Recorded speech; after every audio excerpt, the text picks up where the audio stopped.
মেনে খুব কষ্টও হয়। 8টি খেজুরের দাম 50 টাকা 50 টাকা। দ্রব্যমূল্যের ঊর্ধ্বগতিতে সবচেয়ে বেশি ভোগান্তি মধ্যবিত্ত পরিবারের। বাজারে খাবারের অভাব নেই, অভাব শুধু টাকার। এমন অসংখ্য পরিবার রয়েছে যাদের বাড়িতে ইফতারের জন্য বাড়তি কোনো আয়োজন নেই। একজন বেসরকারি চাকরিজীবী জানান, 40,000 টাকা বেতন পাওয়ার পরেও পরিবারের 4 সদস্যকে নিয়ে ডাল ভাত খেয়েই ইফতার করতে হচ্ছে তাদের।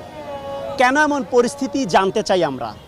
জব করে যে টাকা স্যালারি পায় তাতে 4 জনের পরিবার এমনিতে বেশ কষ্ট হয়। সেখানে নতুন করে রমজান মাতুন আয়োজন করবো, খেজুর কিনবো। আপনি দেখেন মোটামুটি যে খেজুরটা সেটার দামও 1000-এর উপরে। এবার অন্য যে বোর্ড ছোলা বা অন্য যে ইনক্রিমেন্টগুলো আছে, ফল আছে, ফল তো 300 নিচে কোনো ফলই নেই।